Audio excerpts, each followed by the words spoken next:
그게 나와. 네, 경제 전문가 김광석 한양대 겸임 교수 나오셨습니다. 어서 오십시오. 안녕하세요. 오, 깜짝 놀랐어요. 네. 어제 검은 월요일 증시가 폭락했는데 일단 주식 투자자들 이제 어떻게 해야 되냐 좀 걱정들이 많으실 것 같은데 전망이 어떻습니까? 네, 전망이 좋지는 않습니다. 네. 그러니까 지금 계속 주가가 조정된 배경을 요약해 보면 네. 세 가지거든요. 미국 경기 침체 시작되는 거 아닌가 하는 네. 거, 과도한 침체. 두 번째는 중동 불안이 고조되는 거 아닌가. 네. 세 번째는 일본의 금리 인상으로 그동안에 엔캐리가 미국으로 집중됐던 그 자금이 다시 청산되면서 오는 게 아닌가. 네. 그러니까 주식시장이 흔들릴 수 있는 거 아닌가. 이런 공포감인데 네. 이 공포감이 더 커질 것인가 아닌가에 따라서 네. 추가적으로 더 긴장하셔야 될 수도 있고 아닐 수도 있다. 이렇게 답변을 먼저 드리겠습니다. 그래요. 그럼 좀 네. 살펴보죠. 네. 일본 증시도 폭락을 했어요. 아시아 네. 증시가 패닉인데 그러니까 우리나라만의 문제는 아닌 거예요. 그죠? 네, 그렇습니다. 일본 증시도 일본 증시 역사상 가장 강하게 낙폭을 보였고요. 네. 우리나라 증시도 역시 우리나라 역사상 가장 과도한 폭으로 떨어졌습니다. 네. 그러니까 여러분들이 가장 강하게 인식됐던 그 기간이 코로나19 때예요. 네. 2020년 3월 달 그때 낙폭하고 네. 그리고 2008년 글로벌 금융위기 때 네. IMF 외환위기 때 네. 이때 이후로 지금 이후로 가장 큰 낙폭이 아니라 네. 이걸 포함해서 역사상 가장 큰 낙폭으로 주가가 떨어진 거라고 볼 수 있겠습니다. 그러니까요. 그러면 이게 실제로 이제 가장 궁금한 건 이 네. 증시 폭락이 일시적인 거냐 네. 아니면 당분간 계속 이렇게 폭락세가 이어질 거냐 네. 어떻게 전망을 하십니까?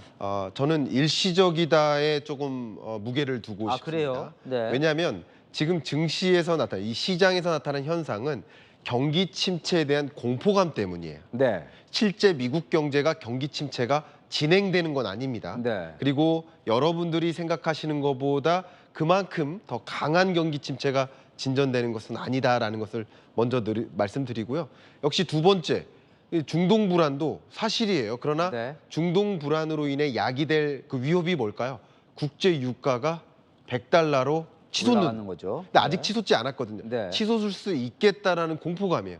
그러니까 공포감을 느낄 때 주식시장에서 돈을 빼는 거거든요. 네. 그때 주가가 급락하는 거거든요. 그러니까 이런 것들이 공포감 때문에 형성된 주가이기 때문에 그 공포감이 완화된다 한다면 다시 반등할 만한 여지가 좀 많이 있다 이렇게 의견 드리겠습니다. 그러니까 2008년 금융위기 때 이럴 때랑은 좀 다르다는 말씀이시네요. 실물 경제적으로 네. 전혀 다른 경제임을 좀 강조하겠습니다. 제가 네. 미국 기준으로 말씀을 드린다면 2008년 미국 경제가 GDP가 2%가 넘게 빠졌습니다. 네.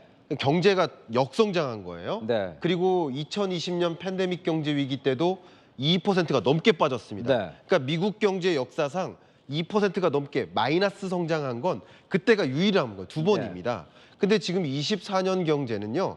역성장이 아닙니다. 네. 2.5%로 성장하는 국면입니다. 네. 다만 성장세가 옛날만큼 견조하지는 못할 거야 하는 그런 지표들이 발표된 것뿐이거든요. 실제 경기 침체가 나타날 것인지 또 한 가지 강조하고 싶은 것은 20년 팬데믹 때랑 네. 2008년 글로벌 금융위기 때 이건 방금 말씀드린 것처럼 위기예요. 위기. 네. 경제 위기일 때고요.